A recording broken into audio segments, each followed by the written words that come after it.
जय हिंद everyone, welcome back to my channel. My name is major Ashish. Hindi में कहावत है, सच को दबाया जा सकता है, छुपाया नहीं। तो वैसा ही हुआ है कि जो सच इतने दिनों से दबा हुआ था, उसे फाइनली पाकिस्तान ने ही बाहर निकाल दिया है।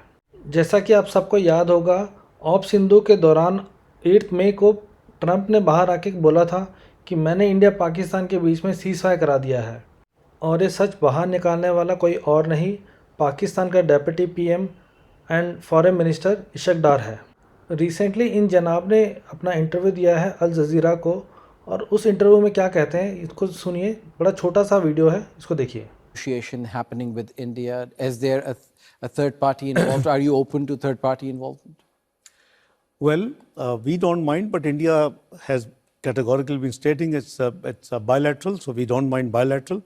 When we met 25th of July, bilateral meeting, myself with Secretary Rubio in Washington, I asked him what happened to the dialogue. Says India says that it is a bilateral issue. We don't. So we are not begging for anything. If any country wants dialogue, we are happy. We are welcome. We are a peace-loving country. We believe that dialogue is the way forward. But इनका कहना यह है कि जब United state के जब इन्होंने visit किया था, तब ये मिले थे मार्को रूबियो से, जो कि वहाँ के फॉरेन मिनिस्टर हैं। तो इनके टॉक्स के बीच में ये इन्होंने बात छेड़ी कि क्या हुआ वो जो पीस टॉक का जो इंडिया और पाकिस्तान के बीच में होने वाली थी। तो उनका रिप्लाई आया कि उन्होंने कहा है कि इंडिया ने कहा है कि इंडिया और पाकिस्तान का जो भी इशू है वो बायलैटरल है। हम कोई थर्ड कंट्री को नहीं चाहते हैं कि वो इसमें इंटरफेयर करें। और ये बहुत ही बड़ी बात है, क्योंकि ट्रंप लगातार कहते हुए आ रहे हैं कि मैंने सीज़फायर कराया है, मैंने सीज़फायर कराया है। जैसा मैं आपको पहले कह रहा था, ये इशक डार का प्रोफाइल है, जो कि विकीपीडिया में भी अवेलेबल है। ये है पाकिस्तान के डिप्टी प्राइम मिनिस्टर और फॉरेन अफेयर्स मिनिस्टर। जब पाकिस्तान एज ए नेशन की कोई क्रेडिबिलिटी नहीं है, तो पाकिस्तान के जो पॉलिटिशियंस हैं, मिनिस्टर्स हैं, उनकी क्रेडिबिलिटी कहाँ से आएगी। तो जैसे आप ये फ़ोटोग्राफ देख पा रहे होंगे, ये कटिंग लेके पाकिस्तान के जो डेप्यूटी पीएम हैं वो अपने पार्लियामेंट चले गए, और वहाँ पर इन्होंने अपनी स्पीच में बोलना शुरू कर दिया कि द डेली टेलीग्राफ का एक आर्टिकल देखो, जिसमें लिखा था Pakistan air force the undisputed king of skies. इन्होंने अपने पार्लियामेंट में चीख चीख के तो बोल दिया, बट ये एआई जनरेटेड फ़ोटोग्राफ थी, जो कि इन्होंने ओपनली जाके बोल दिया, और बाद में इनकी इतनी इंसल्ट हुई है। इंसल्ट से मुझे याद आया कि पाकिस्तान के लिए तो ये नॉर्मल चीज़ है, इंसल्ट होना तो इनका आदत है।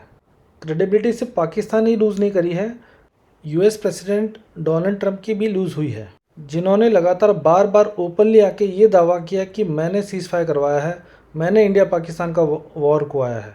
और हम सब ने देखा ऑप सिंदूर के दौरान जो ये टारगेट्स है, उनका शेप और साइज़ चेंज होते हुए, और चाहे वो पाकिस्तानी एयर डिफेंसेस हो, पाकिस्तानी एयरफोर्स हो, सब ग्राउंडेड थे, सब छुपे हुए थे। एंड आई एम श्योर अगर पाकिस्तान दोबारा पहलगाम जैसा इंसिडेंट या कोई टेररिस्ट एक्टिविटी करने की कोशिश करता है, तो जो हमारे डिफेंस फोर्सेस है वो पाकिस्तान की ऐसी हालत करेंगे कि पाकिस्तान के आने वाले काफ़ी जनरेशन तक ये चीज़ें याद रखी जाएगी। ये ट्रम्प की 10 मई की वो ट्वीट है, जिसके बाद में ये सीज़ फायर वाला खेल स्टार्ट हुआ था, जिसके बाद इन्होंने हल्ला मचाना शुरू कर दिया कि सीज़ फायर, और जिसके बाद पाकिस्तान ने ट्रम्प को नोबेल प्राइज़ के लिए नॉमिनेट कर दिया था। इतना बड़ा झूठ बोलकर ट्रंप और यूनाइटेड स्टेट्स के लिए बहुत ही बड़ा एम्बैरेसमेंट का मौका हो गया है। दुख इस बात से नहीं कि ट्रंप ने क्या बोला, दुख इस बात से बहुत ज़्यादा है कि हमारे कंट्री के लोग और हमारे कुछ बड़े पॉलिटिशियंस, जिनकी स्ट्रेंथ बहुत ही कम है, उन्होंने अपने ही गवर्नमेंट के ऊपर क्वेश्चन उठाना शुरू कर दिया on the basis of Trump. जहाँ पर हमारे फॉरेन मिनिस्टर, प्राइम मिनिस्टर और हमारे जो तीनों डीजीएमओस ने प्रेस कॉन्फ्रेंस करके ये बोला था कि पाकिस्तान ही वो कंट्री है जिन्होंने इनिशिएट किया था कि हमें सीज़ फायर करना है। और जाने से पहले एक और आपको न्यूज़ देना चाहता हूँ कि पाकिस्तान के जो पीएम है वो लाइकली नेक्स्ट वीक में विज़िट करने वाले हैं यूएस, जहाँ पर उनका स्पीच है यूएन के अंदर, और वो most likely US president Donald Trump से भी मिलेंगे। और गेस व्हाट, उनके साथ कौन जाने वाला है? उनके साथ जाने वाला है उनका field marshal Asim Munir. And I am sure कोई ना कोई ऐसा रिपोर्टर होगा जो बिल्कुल ये क्वेश्चन पूछेगा कि आप ही के डिप्टी पीएम ने कहा है कि सीज़ फायर के बदले उन्होंने कहा था कि बायलैटरल इशू है जो दोनों कंट्री मिलकर सॉल्व करेगी। पाकिस्तान अपने यूएस विज़िट के दौरान अपनी इंटरनेशनल बेस से ज़रूर करवाएगा। अभी के लिए इतना ही। फिर मिलेंगे। जय हिंद।